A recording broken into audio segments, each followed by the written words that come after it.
తప్పించు భారీ దోపిడీ టెండర్. ప్రకాశం జిల్లాలో 3,143 ఎకరాల్లో ఐరన్ ఓర్, ఏడాదికి 5 మిలియన్ టన్నుల తవ్వకం అమ్మకం. ఏపీఎండీసీ యజమాని భాగస్వామి కోసం వేట. దీనికోసం జాయింట్ వెంచర్ కంపెనీ ఏర్పాటు. ఎండీసీకి 11% వాటా ఇస్తే చాలు, మిగతా 89% ప్రైవేట్కి ఇచ్చేందుకే ఓకే.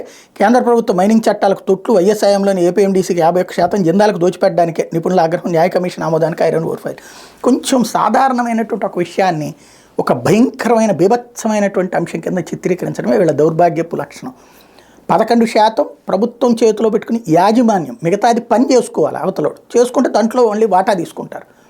51% పెట్టుకుంటే కనుక ఎవడు ఏ ప్రైవేట్ కంపెనీ వాడు రాడు. ఎందుకంటే వీటికి పెట్టుకునేటప్పుడు సహజంగా మిగతా పని అంతా చేసుకోవడానికి బోల్డ్ పెట్టుబడి కావాలి, బ్యాంకుల నుంచి అప్పులు తీసుకోవాలి.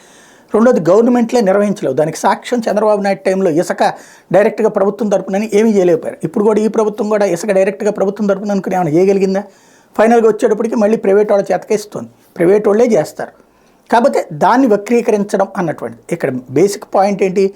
యజమానిగా ఏపీఎండీసీనే ఉంటానండి, ఉండి మిగతా 89% షేర్ తీసుకుని దాంట్లో నుంచి డబ్బులు తీసుకోవాల్సింది. ప్రతి టన్నుకి ఇంత డబ్బులు తీసుకుంటారు. దాంట్లో కొంత ఇవి కూడా జరుగుతాయి, లెక్క చూపించకుండా జరిగేవి కూడా. వాటిట్లో ఎప్పుడు కేసులు ఈ నడుస్తూనే ఉంటాయి. కాకపోతే నిజం కంటే అబద్ధాన్ని అసువుగా ప్రచారం చేయగలుగుతాం అన్నటువంటి కోణంలో రాసుకొస్తున్నారు. ఇక ఇది ఇంతే, దాన్ని ఎవరూ మార్చలేరు. లేకపోతే రండి మాట్లాడుకుందాం. చంద్రబాబుకి అమిత్ షా ఫోన్.